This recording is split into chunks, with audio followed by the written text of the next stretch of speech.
historiquement, les premières collaborations avec le Danum, elles datent du premier album. Donc c'est arrivé, puisque l'album est sorti en avril 2002, historiquement je ne me rappelle pas exactement des moments, mais entre 2000 et 2001, c'est sûr que c'est là que ça a commencé à se passer. Bon, c'était avec les moyens du bord à l'époque, et puis mine de rien, il n'y a pas encore trop d'invités, puisqu'il y a 3-4 invités, dont 2 seulement au chant. Sur le premier album. La première, c'était évidemment un peu facile puisque c'était Angèle, David Guillou, Climat à l'époque, nana aussi de Ginger Ale, quoi. Et puis on a eu une relation un peu particulière tous les deux, puisqu'on a été en couple avant le Danum. Ça faisait longtemps que je voulais collaborer avec elle, on en parlait depuis des années et sous diverses formes variées. Et donc voilà, c'était logique que j'essaye et que je lui propose le Danum parce que j'avais envie d'entendre sa voix autrement que avec une guitare. Enfin voilà, j'entendais déjà sa voix, qu'elle avait un potentiel d'être sur de l'électro. Elle l'avait jamais fait, et donc voilà, l'expérience était pour moi intéressante, puis elle a été super fructueuse puisque maintenant c'est vraiment entre guillemets un standard de le Danum. C'est un des classiques, on peut dire. Dont les gens peuvent reparler, on voit qu'il peut être republié même encore maintenant sur des pages et tout. Donc, voilà, c'est un classique.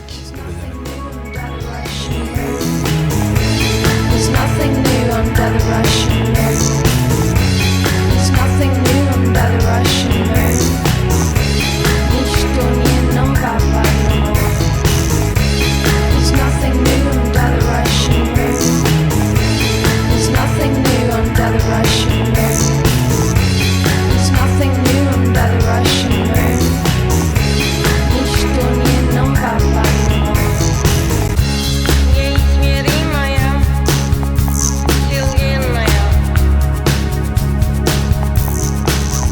безграничное небо.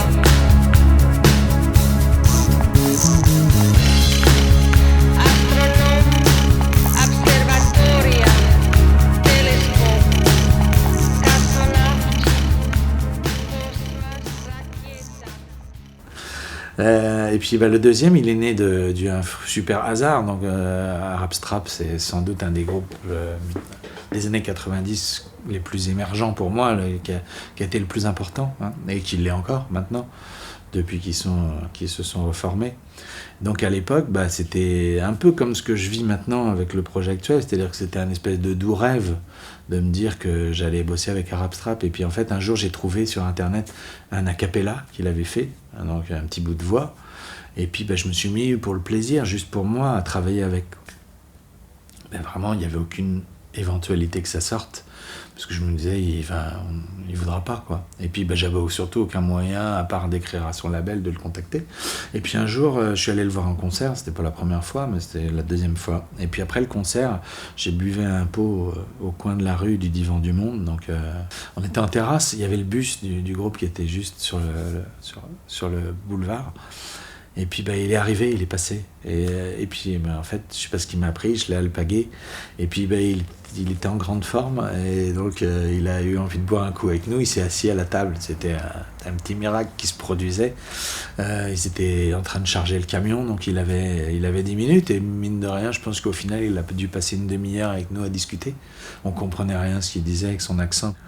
Mais bon, du coup, je me suis lancé, je me suis dit, mais c'est le moment de lui parler de ça. Voilà. Et donc, je lui ai dit, tu sais, en plus d'être fan, j'ai un projet, et puis j'ai ce morceau de Bruce Willis, ce petit bout de voix que tu as fait, que j'ai utilisé sur un morceau, et que j'aimerais bien te faire écouter, que j'aimerais bien pouvoir utiliser. Je lui proposais même pas de me le refaire et de faire autre chose. Vraiment, c'était juste, dis-moi si je peux utiliser ce truc. Et il m'a dit, vas-y, essaye, envoie-moi le truc, on verra. Voilà. Donc voilà, on échange les contacts. Et puis, je lui envoie une première mouture. Il met 6 mois à répondre. Donc là, j'étais passé à autre chose, quoi. Et puis, un jour, je reçois ce mail incroyable qui dit, vas-y, c'est super, fonce. Well, I would fuck Bruce Willis if I had a fanny, and I'd fuck Han Solo too, but we both know that I can't. The fact is I've got a cock, the best thing I could do is forget actors and rock stars and concentrate on fucking you. Well, I would fuck Bruce Willis if I had a fanny, and I'd fuck Han Solo too, but we both know that I can't. The fact is I've got a cock, so the best thing I could do is forget actors and rock stars and concentrate on fucking you.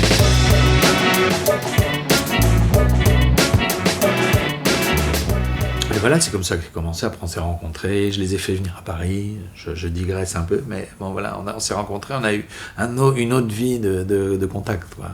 Et puis, on a échangé pas mal de mails.